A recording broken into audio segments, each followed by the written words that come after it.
अमृतमयी शरीर, और बाकी जितने भी 84 हैं, देखो 84 से श्रेष्ठ ये मनुष्य शरीर है। 84 तो केवल मनुष्य को भोग भोगने के लिए दिया गया कि आप इनका उपयोग करो। बंगले, गाड़ी, घर, दुकान, व्यापार, पेड़ पौधे, ये सब बोले ये मनुष्य के लायक वस्तुएं हैं, मनुष्य इसमें जीना सीखे। और 84 से परे हट करके मानव को बनाया भगवान ने। क्यों?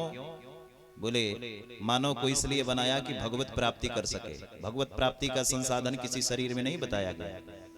दुनिया के जितने भी शरीर मिले 84 लाख योनियों में, वो भगवत प्राप्ति नहीं कर सके।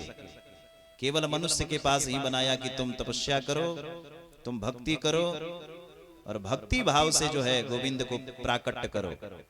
क्योंकि कलयुग में तो वैसे भी महाराज, कलयुग केवल नाम आधारा, नाम की कृपा से परमात्मा को प्राप्त कर सकते हो।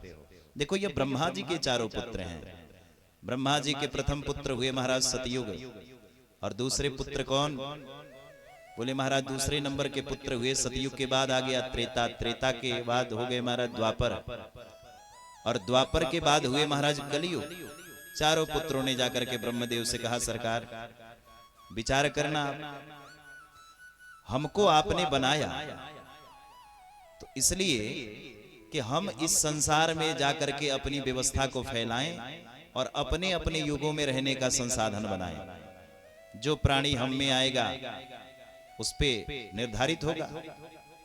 ब्रह्मा जी ने कहा देखो पुत्रों 4 को तो मैंने बना दिया, लेकिन इस संसार में 4 का कार्य अलग अलग मैं दे रहा हूं। सतयुग तुम्हारा कार्य है कि तुम सत्य का आचरण करने के बाद भी हमारे नरकपुरी बनाई हुई हमारी जो व्यवस्था है, कुछ नरकियों को उसमें जाने का अवसर देना। सतयुग ने कहा नहीं पिताजी, ये हमारे बस की बात नहीं है। तो महाराज त्रेता के पास गए, त्रेता से कहा तुम हमारे पुत्र हो, हमारी आज्ञा का पालन करो, तो तुम अपने धर्म का पालन करते हुए कुछ ऐसे प्राणियों को भेजना जो नरक में भी जा सके। लेकिन महाराज त्रेता ने भी मना कर दिया, नहीं नहीं हमारी बस की बात नहीं है।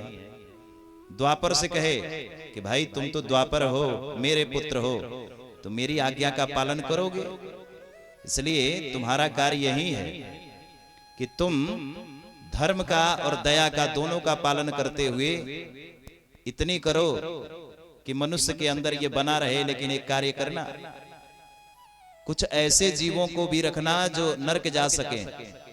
द्वापर ने भी मना कर दिया, नहीं नहीं पिताजी, हमारे युग में जो धर्म और दया दोनों का पालन करेगा वो नरक नहीं जा सकता। कलयुग से कहा कि कलयुग तुम तो हमारे पुत्र हो, तुम हमारे लिए क्या कर सकते हो?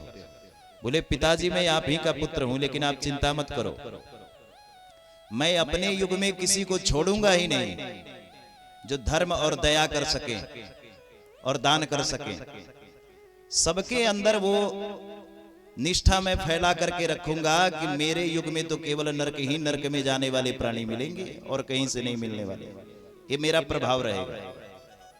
लेकिन हाँ, प्रभाव एक विशिष्ट है कि मेरे युग में रह करके जो भगवत प्राप्ति का संसाधन करना चाहेगा वो हरिर नाम हरिर नाम हरिर नाम केवलम, परमात्मा का नाम स्मरण करके मेरे युग में तर सकता है। तो इसलिए कलयुग में विशिष्ट करके बताया गया, और ये शरीर जो है भगवत प्राप्ति के लिए मिला कलयुग में।